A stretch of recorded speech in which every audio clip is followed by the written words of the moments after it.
కార్యక్రమం సమర్పిస్తున్నవారు అవార్డు గ్రహీతల మొట్టమొదటి ఏకైక original Thanjavur art academy, Kalasri Thanjavur art academy, door number 1164, near Panjagutta colony signals, Srinagar colony X road నుండి 9వ building, Indian overseas bank ప్రక్కన, హైదరాబాద్ 73.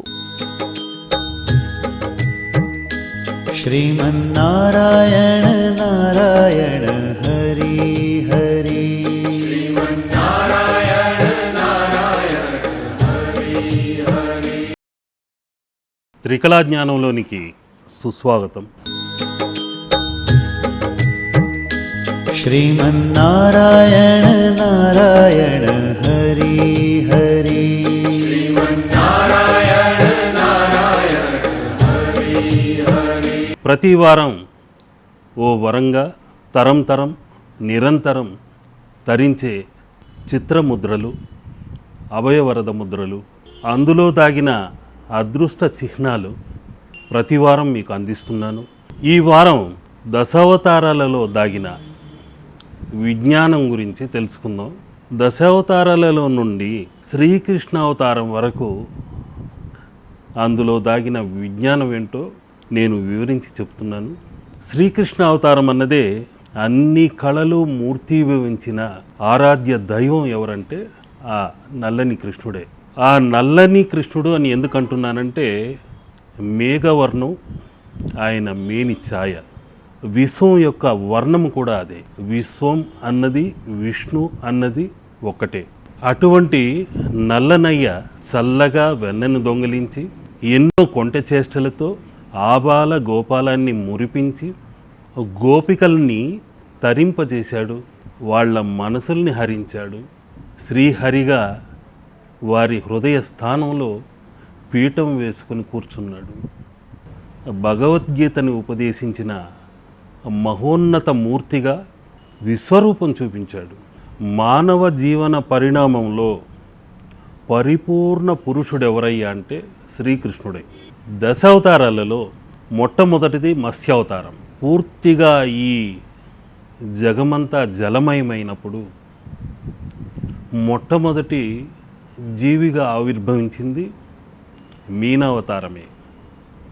మీరు నీరు నిలవ ఉంచినప్పుడు అందులో మీనాల్లాగా కదులుతూ కొన్ని జీవులు పుట్టుకొస్తాయి. కొన్ని వందల వేల సంవత్సరాలకి ఆ మత్స్యావతారం కాస్త 4 కాళ్లతో కూర్మావతారంగా భూమిపైకి ఉభయచర జీవిగా మారింది. కూర్మావతారం తర్వాత వరాహావతారం. ఈ వరాహం కూడా ఉభయచర జీవియే, భూమిపై సంచరించే ప్రయత్నం చేస్తూ, అందుకనే ఆ వరాహమూర్తి భూమిని పైకెత్తాడు అంటారు. వరాహం కూడా భూమి పైకి వచ్చిందని అందులో దాగిన సందేశం. నరసింహావతారం అంటే మనిషి కానీ మృగము కానీ తత్వముతో మనిషి పరిణామం చెందాడన్నది అందులో పరమార్థం. ఆ నరసింహావతారం తర్వాత మరుగుజ్జు మనుషులు, పిగ్మీస్ లాంటి వారు మెల్లమెల్లగా మానవ ఆకృతి దాల్చారు. ఆ మానవాకృతి నుండి వామన అవతారుల నుండి మెల్లమెల్లగా పరశురామ అవతారానికి పరిణామం చెంది పులి చర్మం ధరించటం, దగ్గర ఉన్న చెట్లను నరకటం, జంతువుల్ని వేటాడడానికి గొడ్డలి ఉపయోగించటం, ఇటువంటి ఆయుధాలని ఉపయోగించే తత్వాన్ని సూచించేదే పరశురామ అవతారం. పరశురామ అవతారం తర్వాత దగ్గరున్న చెట్లను నరకటం కాకుండా ఆయుధ విద్యలో కాస్త ముందంజ వేసి బాణప్రయోగం చేయగలిగిన విజ్ఞానం రామావతారంలో కలిగినది. తనకంటూ ఒక రాజ్యము, ఒక భార్య, ఒక మాట, ఈ విధంగా లక్ష్యాన్ని సూచించేదే రామావతారం. చివరికి బలరామ అవతారం తనకంటూ కొంత భూమిని సేకరించి ఆ భూమిలో పంటలు పండించి జీవన విధానానికి, ఆహార విధానంలో మార్పుకి పెను విప్లవం అది. సంగీతానికి మూల కారణంగా ప్రారంభమైనదే శ్రీకృష్ణ అవతారం నుండే.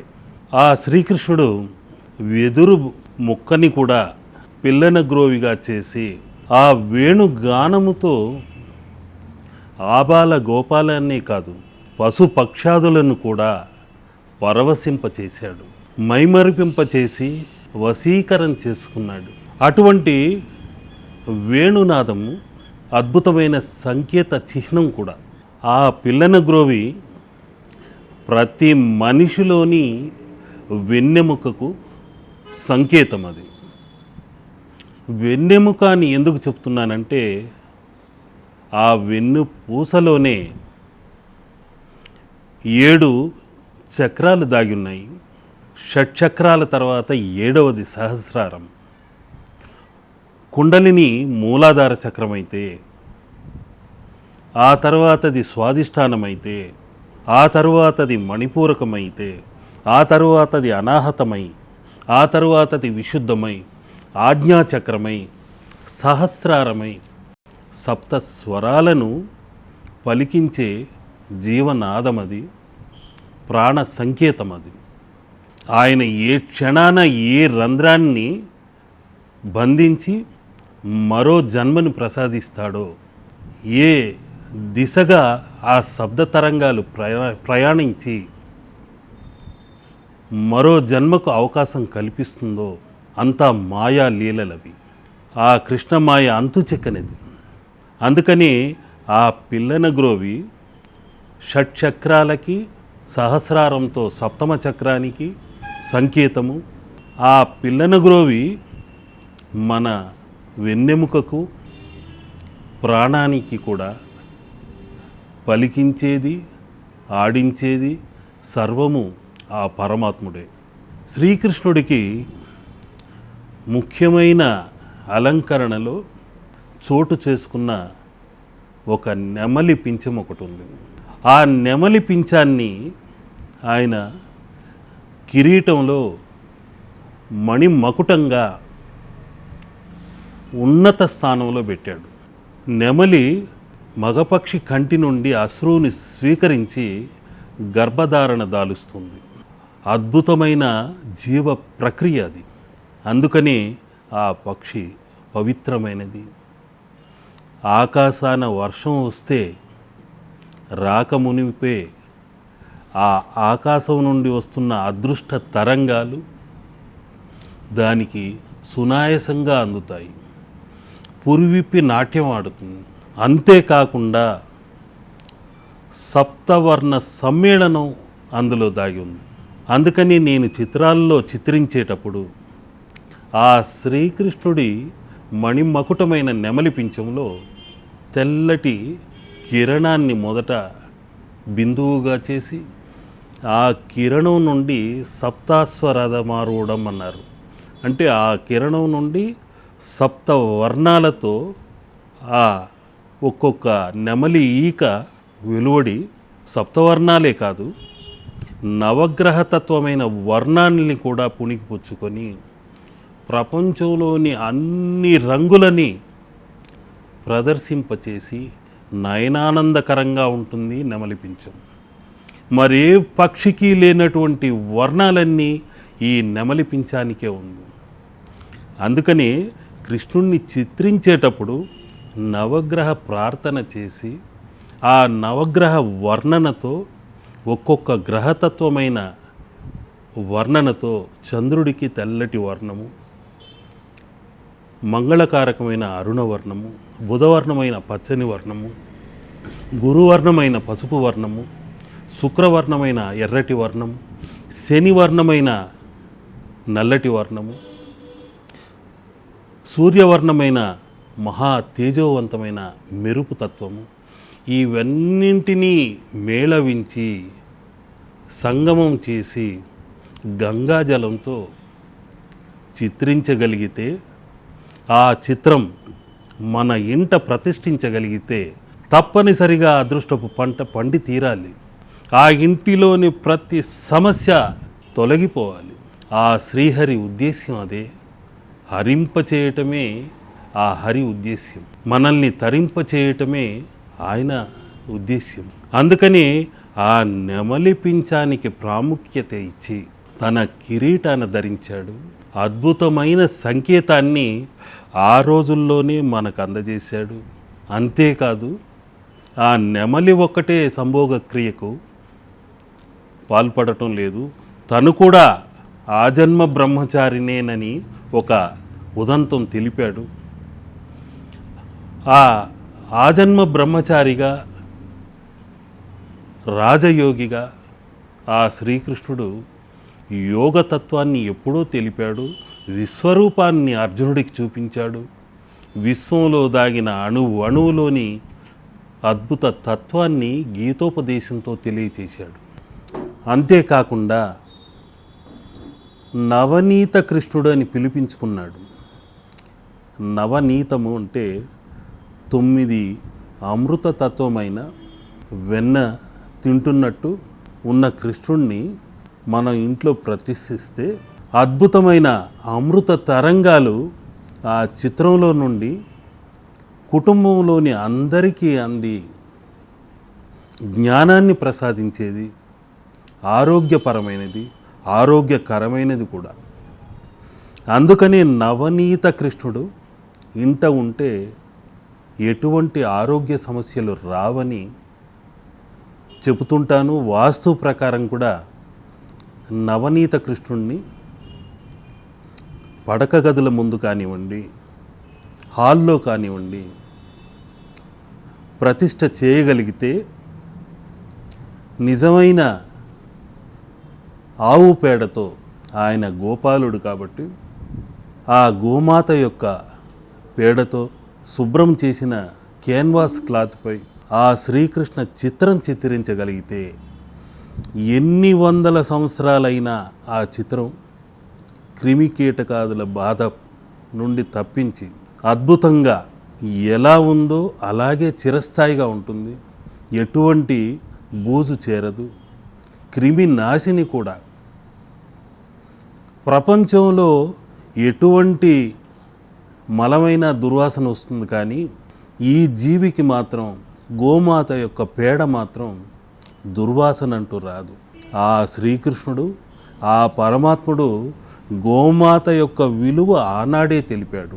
ఆ గోమాత పాలు గురించి, ఆ పాల నుండి తీసిన పెరుగు గురించి, దాని నుండి తీసిన వెన్న గురించి, మజ్జిగ గురించి అద్భుతమైన సంకేతాలని మనకు అందచేశాడు. చివరికి దొంగతనం చేసైనా అది తినండి అయ్యా మంచిది, మహాశక్తివంతమైనది. ఆవు పాలు, వెన్న కానివ్వండి, పెరుగు కానివ్వండి, మజ్జిగ కానివ్వండి, భూమిపైన ఉన్న అమృత తత్వం అది. అటువంటి అమృతాన్ని గుర్తించిన మొట్టమొదటి పురాణ పురుషుడు ఈ శ్రీకృష్ణ పరమాత్ముడే. అందుకని ఎక్కువ చిత్రాలని నేను వెన్న తింటున్నట్టే చిత్రీకరిస్తుంటాను. ఆ ఆవు పేడతో శుభ్రం చేసి, హరిద్రంతో శ్రీకారం చుట్టి, అదృష్ట తరంగాల్ని అందులో ప్రవహింపచేసి, బ్రహ్మీ ముహూర్తంలో శ్రీకృష్ణం వందే జగద్గురుం అంటూ చిత్రీకరిస్తే ఆ కృష్ణుడు ఇంట ఉంటే మనం ఎటువైపు వెళ్ళినా కళ్ళు తిప్పుతూ, మనల్ని చూసి పలకరిస్తూ, కొంటె చూపులతో ఆ కృష్ణయ్య పలకరించేలా ఉండాలి, మనల్ని మైమరిపింప చేసేలా ఉండాలి. అందుకని ఆ శ్రీకృష్ణుడిని చిత్రించేటప్పుడు శాస్త్రీయంగా ఈ వర్ణన గురించి తెలుసుకోవాలి. నెమలి పింఛము యొక్క అదృష్ట చిహ్నం ఏమిటో, దానిలో దాగిన నవగ్రహ వర్ణన ఏంటో తెలుసుకోవాలి. పిల్లన గ్రోవి ఉన్నట్టు కృష్ణుడు ఊదుతున్నట్టు ఉండకూడదని కొందరు భ్రమించి పొరబడుతుంటారు. ఆ పొరపాటు మరొక్క మారు ఎట్టి పరిస్థితుల్లోనూ చేయకండి. శ్రీకృష్ణుడు పిల్లన గ్రోవి ఊదినంత మాత్రాన చెడు కాదు. నిర్భయంగా ఉంచి పూజించండి. అది సప్త తరంగాలతో మన ఇంట ఉన్న దురదృష్ట తరంగాల్ని పారద్రోలే అద్భుతమైన సప్త తరంగాలు అందులో ఉన్నట్టు, అందులో నుండి ప్రసరిస్తున్నట్టు ఊహించుకోండి, ప్రార్థన చేయండి. తప్పనిసరిగా మీ సంకల్ప బలమే, మీ యొక్క శ్వాస నిశ్వాసలే ఆ పిల్లన గ్రోవి వద్దకెళ్ళి, ఆ పిల్లన గ్రోవి నుండి గురుబలమైన బంగారు వర్ణం నుండి అదృష్ట తరంగాలు ఇల్లంతా ప్రసరించి అందరికీ ఆరోగ్యకారకమై, ఐశ్వర్యకారకమై, అదృష్టపరంగా మన ఇంట నిలుస్తుంది. అంతేకాని కృష్ణుడు ఏదో పిల్లని ఊతున్నట్టు ఉంటే గాలికి మొత్తం కొట్టుకుపోతుందట కదా అని ఎవరో ఏదో గాలివాటంగా అన్న మాటలు విని దయచేసి నమ్మి మోసపోకండి. ఈరోజు ముఖ్యమైన ముద్రను గురించి తెలుపుతున్నాను. అది కుబేర ముద్ర. ప్రతి మనిషికి ఈ ముద్ర చాలా ముఖ్యమైనది. ప్రపంచంలో కుబేర ముద్ర నిత్యము మనం చేస్తూనే ఉంటాం, ప్రతి ఒక్కరూ ఆచరిస్తూనే ఉంటారు. నిత్య జీవితంలో జరిగే ముద్ర ఇదొకటే. ఒక చిత్రం చిత్రీకరించాలన్నా, ఒక లేఖ రాయాలన్నా, ధనం లెక్క పెట్టాలన్నా కుబేర ముద్రనే ఉపయోగిస్తాం. ఎలాగయ్యా అంటే తెలియకుండానే తరతరాలుగా మహర్షులు, యోగులు విజ్ఞానపరంగా మనకు ఆ విధంగా అందించారు కూడా.